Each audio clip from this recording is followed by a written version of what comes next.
USA ਸੁਣ ਰਹੇ ਸਾਰੇ ਹੀ ਮਾਣਯੋਗ ਅਤੇ ਸਤਿਕਾਰਤ ਸਰੋਤਿਆਂ ਨੂੰ ਬਹੁਤ ਹੀ ਪਿਆਰ ਸਤਿਕਾਰ ਸਾਹਿਬ ਦੋਨੋਂ ਜੋੜ ਕੇ ਨਿੱਘੀ ਜਿਹੀ ਸਤਿ ਸ੍ਰੀ ਅਕਾਲ। ਸਭ ਨੂੰ ਜੀ ਆਇਆਂ ਨੂੰ ਆਖਦੇ ਹਾਂ। ਸੋਤੇ ਪ੍ਰੋਗਰਾਮ ਖਬਰ ਤੇ ਨਜ਼ਰ ਦੇ ਵਿੱਚ ਆਪ ਸਭ ਦਾ ਸਵਾਗਤ ਹੈ। ਅੱਜ 10 ਸਤੰਬਰ ਦਿਨ ਮੰਗਲਵਾਰ ਆਪਣੇ ਨਾਲ ਜੁੜ ਚੁੱਕੇ ਨੇ ਇਸ ਟਾਈਮ ਮਿੰਟੂ ਗੁਰੂਸਰੀਆ ਜੀ ਮਲੋਟ ਸਟੂਡੀਓਜ਼ ਤੋਂ। ਮਿੰਟੂ ਜੀ ਆਇਆਂ ਨੂੰ ਸਵਾਗਤ ਹੈ। ਸਤਿ ਸ੍ਰੀ ਅਕਾਲ ਜੀ। ਸ਼ੁਕਰੀਆ ਜੀ, ਸਾਰਿਆਂ ਨੂੰ ਸਤਿ ਸ੍ਰੀ ਅਕਾਲ। ਸਾਡੇ ਅੱਜ ਦੇ ਪ੍ਰੋਗਰਾਮ ਖਬਰ ਤੇ ਨਜ਼ਰ ਨੂੰ ਸਪਾਂਸਰ ਕਰਦੇ ਨੇ ਖਾਲਸਾ ਇੰਸ਼ੋਰੈਂਸ ਏਜੰਸੀ ਵਾਲੇ, ਜਿਨ੍ਹਾਂ ਦੇ ਕੋਲੋਂ ਤੁਸੀਂ ਹਰ ਇੱਕ ਤਰੀਕੇ ਦੀ ਇੰਸ਼ੋਰੈਂਸ ਕਰਵਾ ਸਕਦੇ ਹੋ। ਇੰਸ਼ੋਰੈਂਸ ਬਾਰੇ ਪਤਾ ਕਰਨ ਲਈ ਕਾਲ ਕਰ ਸਕਦੇ ਹੋ ਨੰਬਰ 408 272 2500 ਦੇ ਉੱਤੇ। ਇਸ ਦੇ ਨਾਲ ਕ੍ਰਿਸ਼ਨ ਧਨੋਤਾ ਯੂਨੀਵਰਸਿਟੀ, ਤਾਰਾ ਸਿੰਘ ਮਰਾਹਰ ਕਲੋਵਿਸ, ਗੁਰਪਾਲ ਸਿੰਘ ਸੰਧੂ ਐਂਟੀਲੋਪ, ਬਲਜਿੰਦਰ ਸਿੰਘ ਨਿੱਜਰ ਵੁੱਡਲੈਂਡ, ਸੁੱਚਾ ਸਿੰਘ ਸ਼੍ਰੀ ਮਾਛੀਵਾੜਾ ਸਾਹਿਬ, ਇਹਨਾਂ ਸਾਰਿਆਂ ਦਾ ਬਹੁਤ ਬਹੁਤ ਧੰਨਵਾਦ। ਜੇਕਰ ਤੁਸੀਂ ਜਾਂ ਕੋਈ ਹੋਰ ਕਾਰੋਬਾਰ ਇਸ ਪ੍ਰੋਗਰਾਮ ਨੂੰ ਸਪਾਂਸਰ ਕਰਨਾ ਚਾਹੁੰਦੇ ਹੋ, ਸੰਪਰਕ ਕਰ ਸਕਦੇ ਹੋ ਨੰਬਰ 408 722 7698 ਦੇ ਉੱਤੇ 4082722500। ਨਾਲ ਹੀ ਜੀ ਟਾਇਰ ਐਂਡ ਲੂਬ ਵਾਲੇ, ਜਿਨ੍ਹਾਂ ਦੇ ਕੋਲੋਂ ਤੁਸੀਂ truck wash, oil change, air brake ਦਾ ਕੰਮ ਕਰਵਾ ਸਕਦੇ ਹੋ। ਨਵੇਂ ਪੁਰਾਣੇ ਟਾਇਰ ਵਾਜਿਬ ਕੀਮਤਾਂ 'ਤੇ ਖਰੀਦ ਸਕਦੇ ਹੋ। ਸੈਂਟਰ ਨੈਲਾ ਮੰਡੇਲਾ ਦੇ ਵਿੱਚ ਲੋਕੇਸ਼ਨ ਨੇ। ਕਾਲ ਕਰੋ ਨਿੰਮਾ ਸਹੋਤਾ 209 277 0113 ਦੇ ਉੱਤੇ। ਅਤੇ West Coast truck driving school Fresno ਵਾਲੇ, ਜਿਹੜੇ ਕਿ ਤੁਹਾਨੂੰ ਟਰੱਕ ਦਾ ਲਾਇਸੈਂਸ ਵਧੀਆ ਸਿਖਲਾਈ ਦੇ ਕੇ ਘੱਟ ਸਮੇਂ ਦੇ ਵਿੱਚ ਲੈਣ 'ਚ ਸਹਾਇਤਾ ਕਰਦੇ ਨੇ। ਕਾਲ ਅਜੀਤ ਅਟਵਾਲ 559 374 4541 ਦੇ ਉੱਤੇ। ਅਤੇ ਮਿੰਟੂ ਜੀ ਗੱਲਬਾਤ ਦਾ ਸਿਲਸਿਲਾ ਕਰਦੇ ਹਾਂ ਸ਼ੁਰੂ। ਕਹਿੰਦੇ ਤਬਰੇਜ਼ ਹਜੂਮੀ ਹੱਤਿਆ ਦੇ ਮਾਮਲੇ ਦੇ ਵਿੱਚ ਪੁਲਿਸ ਨੇ ਹਟਾ ਦਿੱਤੀ ਆ ਹੁਣ ਕਤਲ ਦੀ ਧਾਰਾ।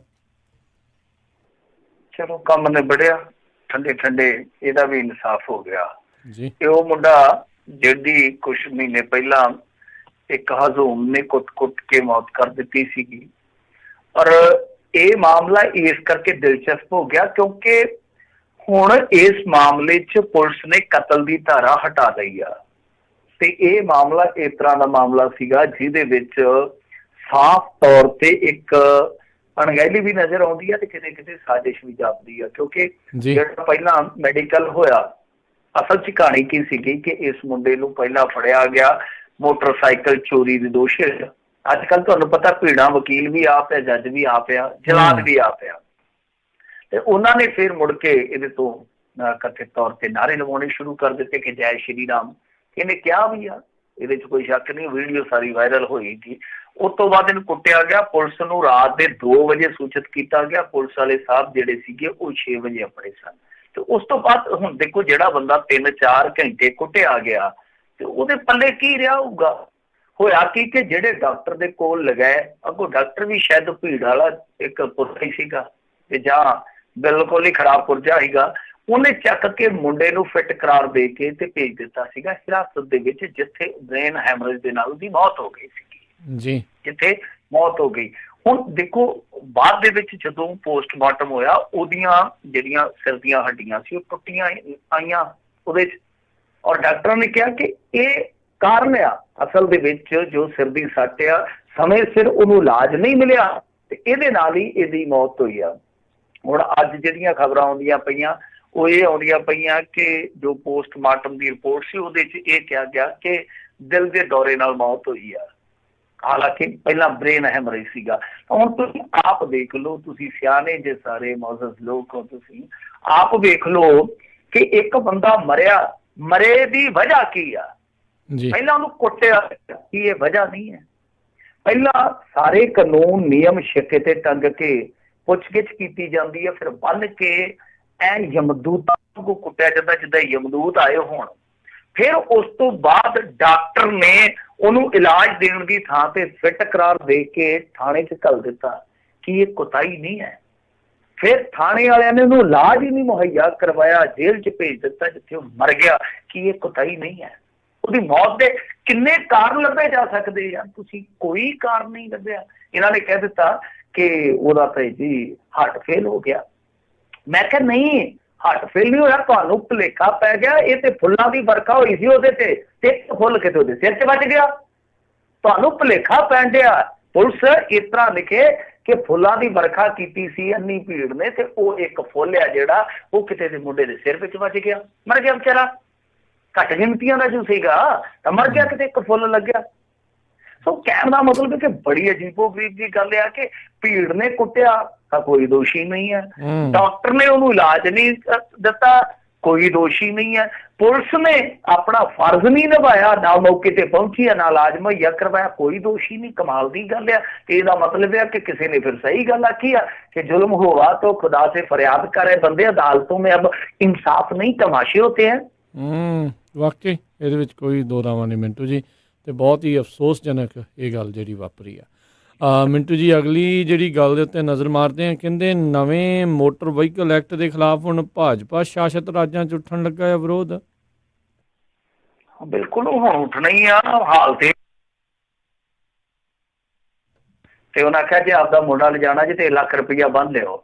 ਉਹਨਾਂ ਆਖਿਆ ਹੈ ਲੱਖ ਰੁਪਈਆ ਅਸੀਂ ਕਾਹਦਾ ਲੈ ਕੇ ਆਈਏ, ਅਸੀਂ ਤੇ ਜਾਂਦੇ ਪੁਲਿਸ ਕੋਲ। ਉਹਨਾਂ ਆਖਿਆ ਪੁਲਿਸ ਵਾਲੇ ਬੋਲਦੇ ਆ ਨਾਕੇ ਤੇ ਫੜਿਆ ਤੇ 3-4 ਨਿਯਮ ਤੋੜੀ ਬੈਠਾ ਸੀਗਾ, ਲੱਖ ਰੁਪਈਆ ਜੁਰਮਾਨਾ ਬਣਿਆ ਤੇ ਆ ਕੇ ਤੇ ਲੈ ਜਾਓ। ਤੇ ਉਹ ਹਾਲ ਬਣਿਆ ਪਿਆ ਇੱਥੇ। ਤੇ ਇੱਥੇ ਅੱਜ ਆਪਣੇ ਪੰਜਾਬ ਦੇ ਵਿੱਚ ਵੀ ਇਸ ਤਰ੍ਹਾਂ ਹੀ ਹੋਇਆ। ਹਾਲੇ ਤੇ 5000 ਰੁਪਈਆ ਜੁਰਮਾਨਾ ਪਿਆ ਮੁੰਡੇ ਨੂੰ। ਉਹ ਕੈਪਰੀ ਕੁਪਰੀ ਪਾਈ ਸੀ, ਉਹਨੇ ਪਤਾ ਨਹੀਂ ਕਿੱਧਰੋਂ ਆਇਆ, ਉਹਨੇ ਚੱਕ ਕੇ ਤੇ ਮੋਟਰਸਾਈਕਲ ਨੂੰ ਅੱਗ ਲਾ ਦਿੱਤੀ। ਇੱਥੇ ਦਿੱਲੀ ਦੇ ਵਿੱਚ ਵੀ ਇਸੇ ਤਰ੍ਹਾਂ ਹੀ ਪੀਤੀ ਖਾਧੀ ਚ ਕੋਈ ਡਿੱਕੇ ਆ ਗਿਆ ਤੇ ਉਹਨੂੰ ਆਖਿਆ ਕਿੱਧਰ ਤੂੰ ਮੂੰਹ ਚੱਕਿਆ। ਉਹ ਜਦੋਂ ਬੋਲਿਆ ਹੈ ਟਾਟਾ ਟਾਟਾ ਕਰਕੇ, ਤੇ ਉਹਨਾਂ ਆਖਿਆ ਕਿ ਤੇ ਡਰਿੰਕ ਐਂਡ ਡਰਾਈਵ ਦਾ ਮਾਮਲਾ। ਤੇ ਫਿਰ ਉਹਨੂੰ ਜਦੋਂ ਜੁਰਮਾਨੇ ਦਾ ਫਰਲਾ ਫੜਾਇਆ, ਉਹ ਕਹਿੰਦਾ ਦਫਾ ਕਰੋ, 30-40 ਹਜ਼ਾਰ ਰੁਪਇਆ ਤੁਸੀਂ ਜੁਰਮਾਨਾ ਮੈਨੂੰ ਪਾ ਦਿੱਤਾ। ਮੋਟਰਸਾਈਕਲ ਮੇਰਾ 20-25 ਹਜ਼ਾਰ ਦਾ ਉਹਨੇ ਕੱਢੀ ਮਾਚਸ ਬੋਝੇ ਚੋਂ। ਮਾਚਾ ਤੁਹਾਨੂੰ ਪਤਾ ਹੀ ਅੱਜ ਕੱਲ੍ਹ ਕਾਹਦੇ ਲਈ ਰੱਖੀਆਂ ਹੁੰਦੀਆਂ, ਉਹਨੂੰ ਤੀਲੀ ਲਾ ਦਿੱਤੀ। ਤੀਲੀ ਲਾ ਕੇ ਤੇ ਮੋਟਰਸਾਈਕਲ ਉੱਥੇ ਹੀ ਫੂਕ ਕੱਟਿਆ। ਮੈਂ ਕਿਹਾ ਸ਼ੁਕਰ ਕਰੋ ਇਹੋ ਜਿਹੇ ਮੂਰਖਾਂ ਨੇ ਕਿਤੇ ਦੂਜਾ ਤੇ ਤੇਲ ਸੁੱਟ ਕੇ ਜਿਹੜੇ ਰੋਕ ਗਏ ਆ ਜੁਰਮਾਨੇ ਵਾਲੇ, ਕਿਤੇ ਉਹ ਨੀ ਫੂਕ ਕੱਟਿਆ। ਇਹੋ ਜਿਹੇ ਸਿਰ ਫਿਰਿਆਂ ਦਾ ਕੀ ਆ। ਤਾਂ ਦੇਖੋ ਇਹਦੇ ਤੇ ਹੁਣ ਇੱਕ ਤੇ ਚੁਟਕਲੇ ਬਣ ਰਹੇ ਆ, ਇੱਕ ਲੋਕ ਦੁਖੀ ਹੋ ਰਹੇ ਆ। ਤੀਜਾ ਇਹ ਆ ਕਿ ਸਿਆਸਤ ਵੀ ਜਿਹੜੀ ਆ ਆਪੋ ਆਪਣੇ ਹਿਸਾਬ ਕਿਤਾਬ ਨਾਲ ਚੱਲਣ ਲੱਗ ਪਈ ਹੈ। ਗੁਜਰਾਤ ਚੋਂ ਆਵਾਜ਼ ਉੱਠੀ ਆ ਹੁਣ, ਗੁਜਰਾਤ ਦੇ ਵਿੱਚੋਂ। ਤਾਂ ਗੁਜਰਾਤ ਜਿਹੜਾ ਤੁਹਾਨੂੰ ਪਤਾ ਹੀ ਆ ਕਿ ਕਿਹਦਾ ਹੋਮ ਸਟੇਟ ਆ, ਤਾਂ ਉਹਨਾਂ ਨੇ ਉੱਥੇ ਜੁਰਮਾਨੇ ਬਦਲ ਦਿੱਤੇ ਆ। ਮਤਲਬ ਕਿ ਜਿੱਦਾਂ ਹੁਣ ਜੇ ਸੀਟ ਬੈਲਟ ਨਹੀਂ ਲਾਈ ਕਿਸੇ ਨੇ, 1000 ਤੋਂ ਘਟਾ ਕੇ ਉਹਨਾਂ ਨੇ 500 ਰੁਪਇਆ ਜੁਰਮਾਨਾ ਕਰ ਦਿੱਤਾ। ਇਹ ਤਾਂ ਕਈ ਉਹਨਾਂ ਨੇ ਇਹ ਘਾਟੇ ਕੀਤੇ ਜੁਰਮਾਨੇ ਦੇ ਵਿੱਚ। ਜਿੱਦਾਂ ਕੋਈ ਗੱਡੀ ਡਰਾਈਵ ਕਰਦਾ ਬੀਮੇ ਤੋਂ ਬਿਨਾਂ, ਤਾਂ ਉਹਨੂੰ ਜੁਰਮਾਨਾ ਜਿਹੜਾ ਉਹ ਘਟਾ ਕੇ ਕੀਤਾ ਜਾਊਗਾ। ਫਿਰ ਜੇ ਕੋਈ ਸਟੰਟ ਕਰਦਾ ਪਹਿਲੀ ਵਾਰੀ ਤਾਂ ਉਹਨੂੰ 5000 ਕੀਤਾ ਜਾਊਗਾ, ਬਾਅਦ 'ਚ 10 ਵਾਰੀ 10,000। ਤੇ ਜੇ ਕੋਈ ਮੋਬਾਇਲ ਤੇ ਗੱਲਬਾਤ ਕਰਦਾ ਫੜਿਆ ਜਾਂਦਾ ਤੇ ਉਹਨੂੰ 500 ਰੁਪਈਆ ਜੁਰਮਾਨਾ ਦੇਣਾ ਹੋਊਗਾ। ਜੇ ਦੂਜੀ ਵਾਰੀ ਫੜਿਆ ਜਾਂਦਾ ਤਾਂ 1000। ਮਤਲਬ ਕਿ ਉਹਨਾਂ ਨੇ ਦਰਾਂ ਹੀ ਘਟਾ ਦਿੱਤੀਆਂ। ਤੇ ਜਿਹੜੇ ਉਹਨਾਂ ਦੇ ਮੁੱਖ ਮੰਤਰੀ ਉਹ ਕਹਿੰਦੇ ਆ ਕਿ ਆਮ ਬੰਦੇ ਦੀ ਇਹ ਆਵਾਜ਼ ਆ ਕਿ ਇਹ ਜਿਹੜੀਆਂ ਦਰਾਂ ਨੇ ਬਹੁਤ ਜ਼ਿਆਦਾ ਨੇ, ਬਹੁਤ ਵਧੇਰੇ ਆ। ਹੁਣ ਤੁਸੀਂ ਆਪ ਹੀ ਅੰਦਾਜ਼ਾ ਲਾ ਲਓ ਕਿ ਇਹਨਾਂ ਦੇ ਆਪਣੇ ਹੋਮ ਸਟੇਟ ਦੇ ਵਿੱਚੋਂ ਹੀ ਇਹ ਜਿਹੜੀ ਆ ਆਵਾਜ਼ ਉੱਠੀ ਹੈ ਵਿਰੋਧ ਦੀ। ਸੋ ਦੇਖਦੇ ਹਾਂ ਅੱਗੇ ਕੀ ਬਣਦਾ। ਪਰ ਇਸ ਨਵੇਂ ਮੋਟਰ ਵਹੀਕਲ ਐਕਟ ਨੇ ਪਸੂੜੀ ਚੰਗੀ ਪਾ ਰੱਖੀ ਆ। ਜੀ ਜੀ, ਹੁਣ ਇਹ ਨਹੀਂ ਪਤਾ ਵੀ ਲੋਕ ਇਹਦੇ ਕਰਕੇ ਸੁਧਰ ਜਾਣਗੇ ਜਾਂ ਇੱਦਾਂ ਹੀ ਅੱਗਾ ਹੀ ਜਿਹੜੀਆਂ ਉਹ ਲਾਈ ਜਾਣਗੇ। ਇਹ ਵੀ ਦੇਖਣ ਵਾਲੀ ਗੱਲ ਰਹੂਗੀ। ਅਗਲੀ ਜਿਹੜੀ ਮਿੰਟੂ ਜੀ ਗੱਲ ਕਰਦੇ, ਕਹਿੰਦੇ ਪੰਜਾਬ ਸਰਕਾਰ ਵੱਲੋਂ ਬਣਾਏ ਸਲਾਹਕਾਰਾਂ ਦਾ ਮੁੱਦਾ ਹਾਈ ਕੋਰਟ ਦੇ ਵਿੱਚ ਪਹੁੰਚਿਆ। ਬਿਲਕੁਲ, ਸਲਾਹਕਾਰ ਅਸਲ ਦੇ ਵਿੱਚ ਸਲਾਹਕਾਰ ਦੀ ਇਹ ਸਲਾਹਦਾਰ ਬਣਾਉਣ ਦੀ ਕੋਸ਼ਿਸ਼ ਆ ਕਿ ਸਾਡੀ ਸਲਾਹ ਨਾਲ ਚੱਲਣ, ਕਿਉਂਕਿ ਅੱਜ ਕੱਲ੍ਹ ਇਹਨਾਂ ਦੀਆਂ ਸਲਾਹਾਂ ਉਲਟ ਆ। ਤਾਂ ਅਸਲ ਦੇ ਵਿੱਚ ਦੇਖੋ ਕਹਾਣੀ ਤੇ ਜਿਹੜੀ ਆ ਉਹ ਬੜੀ ਪੁਰਾਣੀ ਆ। ਇਹ ਜਿਹੜਾ ਕੈਪਟਨ ਅਮਰਿੰਦਰ ਸਿੰਘ ਹੈ ਨਾ, ਕੁਛ ਲੋਕਾਂ ਦਾ ਹੀਰੋ ਹੋ ਸਕਦਾ, ਉਹਨਾਂ ਦਾ ਹੀਰੋ ਰਹੇ, ਮੈਨੂੰ ਕੋਈ ਇਤਰਾਜ਼ ਨਹੀਂ ਆ। ਪਰ ਕੈਪਟਨ ਅਮਰਿੰਦਰ ਸਿੰਘ ਦਾ ਜੇ ਸਿਆਸੀ ਇਤਿਹਾਸ ਤੁਸੀਂ ਫੋਲੋਗੇ, ਇਹੋ ਜਿਹੀਆਂ ਰੀਤਾਂ ਇਸ ਚੀਫ ਮਿਨਿਸਟਰ ਨੇ ਪਾਈਆਂ ਕਿ ਖੁਦ ਅਦਾਲਤਾਂ ਉਹਨਾਂ ਚੀਜ਼ਾਂ ਨੂੰ ਰੱਦ ਕਰ ਚੁੱਕੀਆਂ। ਮੈਂ ਤੁਹਾਨੂੰ ਉਦਾਹਰਨਾਂ ਦੇ ਦਿੰਦਾ ਕਿ CPS ਬਣਾਉਣ ਦੀ ਕਵਾਇਦ ਜਿਹੜੀ ਸੀਗੀ ਉਹ ਸ਼ੁਰੂ ਕੀਤੀ ਸੀ ਪੰਜਾਬ ਨੇ, ਪਰ ਉਸ ਸਮੇਂ ਚੀਫ ਮਿਨਿਸਟਰ ਹੁੰਦੇ ਸੀਗੇ ਆ ਜਿਹੜੇ ਆਪਣੇ ਕੈਪਟਨ ਅਮਰਿੰਦਰ ਸਿੰਘ ਜੀ। ਹੁਣ ਉਸ ਤੋਂ ਬਾਅਦ ਸਾਰੀਆਂ ਸਟੇਟਾਂ ਨੇ ਬਣਾਏ ਤਕਰੀਬਨ, ਤੇ ਸਾਰੀਆਂ ਦੇ CPS ਜਿਹੜੇ ਸੀਗੇ ਉਹ ਰੱਦ ਹੋ ਗਏ।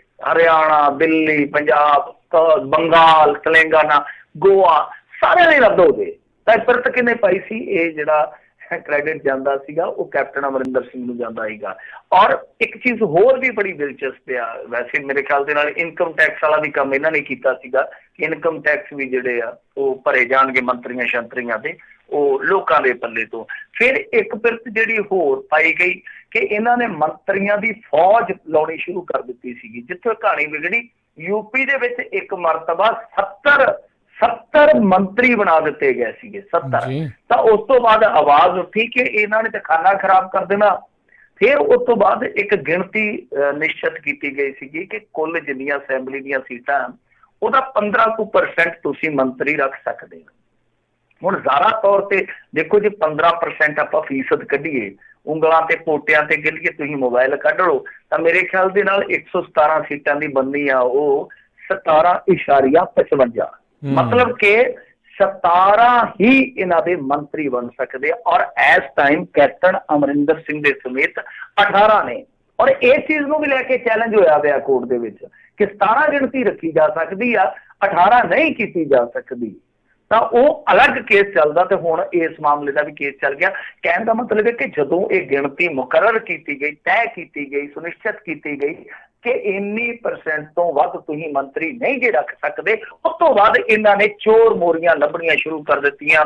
ਇਹ ਜਿਹੜਾ ਕਾਨੂੰਨ ਹੈ ਇੱਕ, ਜਿੱਦਾਂ ਇਹਨੂੰ ਕਹਿ ਦਿੰਦੇ ਆ ਮੇਰੇ ਖਿਆਲ ਦੇ ਨਾਲ ਆਫਿਸ ਆਫ ਪ੍ਰੋਫਿਟ, ਇਹ ਆਫਿਸ ਆਫ ਪ੍ਰੋਫਿਟ ਕੀ ਆ ਕਿ ਜਿਹੜਾ ਬੰਦਾ ਵਿਧਾਇਕ ਆ ਜਾਂ ਲੋਕ ਸਭਾ ਦਾ ਮੈਂਬਰ ਆ, ਉਹ ਕੋਈ ਹੋਰ ਲਾਭ ਵਾਲਾ ਅਹੁਦਾ ਨਹੀਂ ਲੈ ਸਕਦਾ, ਜੇ ਮੈਂ ਪੰਜਾਬੀ 'ਚ ਗੱਲ ਕਵਾਂ ਜੀ। ਤਾਂ ਹੁਣ ਜੇ ਤੁਸੀਂ ਮੰਤਰੀਆਂ ਦਾ ਦਰਜਾ ਦਿਓਗੇ, ਉਹਨਾਂ ਨੂੰ ਤੁਸੀਂ ਬੱਤੀਆਂ ਵੀ ਦੇਣੀਆਂ, ਗੱਡੀਆਂ ਵੀ ਦੇਣੀਆਂ, ਦਫ਼ਤਰ ਵੀ ਲੈਣੇ। CPS ਵੀ ਇਹੀ ਚੀਜ਼ ਸੀਗੀ, ਕਿਉਂਕਿ ਜਿਹੜੇ ਮੰਤਰੀ ਬਣਨ ਤੋਂ ਰਹਿ ਜਾਂਦੇ ਇਹਨਾਂ ਦੇ ਵਿਧਾਇਕ, ਉਹ ਫਿਰ ਕੰਧਾਂ 'ਚ ਟੱਕਰਾਂ ਮਾਰਦੇ ਪਏ ਆ ਕਿ ਕਿਸੇ ਤਰੀਕੇ ਨਾਲ ਅਸੀਂ ਵੀ ਮਲਾਈ ਵਾਲੇ ਕੁੱਜੇ ਤੱਕ ਪਹੁੰਚ ਜਾਈਏ, ਹਾਰੇ ਤੱਕ ਪਹੁੰਚ ਜਾਈਏ। ਤਾਂ ਇਹੀ ਰੌਲਾ। ਸੋ ਇਹਨਾਂ ਨੇ ਕੁਝ ਰਾਜਾਂ ਨੇ ਇਹ ਰਸਤੇ ਖੜੇ ਹੋਏ ਆ, ਅਮੈਂਡਮੈਂਟਸ ਕਰ ਲੈਂਦੇ ਆ, ਉਸ ਤੋਂ ਬਾਅਦ ਇਸ ਤਰ੍ਹਾਂ ਆਪਣੇ ਬੰਦੇ ਆ ਜਿਹੜੇ ਉਹ ਤੈਨਾਤ ਕਰ ਦਿੰਦੇ, ਨਿਯੁਕਤ ਕਰ ਦਿੰਦੇ ਆ, ਫਿਰ ਉਹ ਮਾਮਲੇ ਕੋਰਟ ਕਚਹਿਰੀਆਂ 'ਚ ਚਲੇ ਜਾਂਦੇ। ਜਦ ਤੱਕ ਫੈਸਲੇ ਹੁੰਦੇ ਤਦ ਤੱਕ ਇਹਨਾਂ ਦਾ ਬੇੜਾ ਪਾਰ ਹੋ ਚੁੱਕਾ। ਬਣਾਏ ਆ ਮੰਤਰੀ ਦਾ ਦਰਜਾ ਦੇ ਕੇ ਸਲਾਹਕਾਰ, ਇੱਕ ਰਾਜ ਮੰਤਰੀ ਦਾ ਦਰਜਾ ਦਿੱਤਾ, ਉਹ ਸਿਰਫ ਇਹੀ ਚੋਰ ਮੋਰੀ ਵਰਤ ਕੇ ਬਣਾਏ ਗਏ ਆ। ਤਾਂ ਉਸ ਚੀਜ਼ ਨੂੰ ਹੁਣ ਹਾਈ ਕੋਰਟ ਦੇ ਵਿੱਚ ਚੈਲੰਜ ਕਰ ਦਿੱਤਾ ਗਿਆ। ਕੈਪਟਨ ਅਮਰਿੰਦਰ ਸਿੰਘ ਕਹਿੰਦਾ ਜੀ ਕੁਝ ਵਕੀਲ ਜਿਹੜੇ ਵਿਹਲੇ ਬੈਠੇ ਹੁੰਦੇ ਆ ਉਹ ਆਪੇ ਕੰਮ ਲੱਗੇ ਰਹਿੰਦੇ ਆ, ਸਾਨੂੰ ਕੀ ਆ। ਪਰ ਅਸਲ ਦੇ ਵਿੱਚ ਕਹਾਣੀ ਇਹੋ ਆ ਕਿ ਇਹ ਖਜ਼ਾਨਾ ਲੁੱਟਣ ਵਾਲੀ ਗੱਲ ਆ। ਤੁਸੀਂ ਇੱਕ ਪਾਸੇ ਤੇ ਕਹਿੰਦੇ ਜੇ ਕਿ ਜੀ ਖਜ਼ਾਨਾ ਲੁੱਟਿਆ ਗਿਆ ਜੀ, ਪੰਜਾਬ ਕੰਗਾਲ ਹੋ ਗਿਆ, ਬਦਹਾਲ ਹੋ ਗਿਆ, ਤੁਸੀਂ ਦੂਸਰੇ ਪਾਸੇ ਇਸ ਤਰ੍ਹਾਂ ਸਲਾਹਕਾਰ ਬਣਾਉਣੇ। ਔਰ ਸਲਾਹਕਾਰ ਤੁਹਾਨੂੰ ਕੀ ਜ਼ਰੂਰਤ ਹੈ? ਕੈਪਟਨ ਅਮਰਿੰਦਰ ਸਿੰਘ ਨੂੰ ਕਿਹੜੇ ਸਲਾਹਕਾਰ ਦੀ ਜ਼ਰੂਰਤ ਆ? ਸਿੱਧੂ ਇਹਦੇ ਗੁੱਠੇ ਲਾ ਦਿੱਤਾ, ਪੱਠਲ ਗਰੁੱਪ ਤਕਰੀਬਨ ਖਤਮ ਕਰ ਦਿੱਤਾ, ਬਾਜਵਾ ਪੰਜਾਬ 'ਚ ਹੀ ਕੱਢ ਦਿੱਤਾ, ਫਿਰ ਦੁੱਲੋ ਸਾਹਿਬ ਪਤਾ ਨਹੀਂ ਕਿੱਥੇ ਆ, ਹੰਸਰਾਜ ਹੰਸੋ ਵਿਚਾਰਾ ਦੂਜੇ ਦਲਾਂ ਦੇ ਵਿੱਚ ਜਾ ਕੇ ਪਾਉਣ ਲੈਣ ਡਿਆ। ਕਿਹੜੇ ਬੰਦੇ ਖੁੰਝੇ ਨਹੀਂ ਲਾਏ, ਹਾਲੇ ਕਿਹੜੇ ਸਿਆਸੀ ਸਲਾਹਕਾਰਾਂ ਦੀ ਲੋੜ ਆ? ਔਰ ਅੱਗੇ ਜਿਹੜੀ ਫੌਜ ਆ ਤੁਹਾਡੇ ਕੋਲ, ਤੁਸੀਂ ਇਹ ਦੱਸੋ ਕਿ ਉਹਨਾਂ ਨੇ ਕਿਹੜੀ ਨੇਕ ਸਲਾਹ ਦਿੱਤੀ ਆ ਜਿਹਦੇ ਨਾਲ ਅਸੀਂ ਡੁੱਬਦੇ ਹੋਏ ਪਾਰ ਲੱਗ ਗਏ ਹੋਈਏ? ਸੋ ਸਮਝ ਤੋਂ ਪਰੇ ਦੀ ਗੱਲ ਆ। ਸਲਾਹਕਾਰ ਔਰ ਇਹ ਉਹੀ ਸਲਾਹਕਾਰ ਆ ਜਿਨ੍ਹਾਂ ਨੇ ਇਹਨਾਂ ਦਾ ਬੇੜਾ ਕਾਂਗਰਸ ਸਰਕਾਰ ਦਾ ਪਿਛਲੀ ਵਾਰੀ ਡੋਬਿਆ ਸੀਗਾ, ਭਰਤਿੰਦਰ ਸਿੰਘ ਚਾਹਲ ਵਰਗਿਆਂ ਨੇ। ਤਾਂ ਸਲਾਹਕਾਰਾਂ ਦੀ ਫੌਜ ਜਿਹੜੀ ਆ ਹੁਣ ਫੇਰ ਆ ਗਈ ਆ। ਅੱਗੋਂ ਪਤਾ ਨਹੀਂ ਕੀ ਚਾਲੇ ਚੜੂਗਾ, ਮੈਨੂੰ ਪਤਾ ਨਹੀਂ ਹੈ। ਪਰ ਮੇਰੇ ਖਿਆਲ ਦੇ ਨਾਲ ਸਲਾਹਕਾਰ ਭਾਵੇਂ 36 ਹੋਰ ਰੱਖ ਲੈਣਾ, ਘੱਟੋ ਘੱਟ ਕੋਈ ਨੇਕ ਸਲਾਹ ਤੇ ਐਸੀ ਦੇਵੇ ਜਿਹਦੇ ਨਾਲ ਸਾਡਾ ਪੰਜਾਬ ਹੈ ਜਿਹੜਾ ਬਦਹਾਲੀ 'ਚੋਂ ਖੁਸ਼ਹਾਲੀ 'ਚ ਚਲਾ ਜਾਵੇ। ਕੋਈ ਸਲਾਹ ਤੇ ਹੋਵੇ।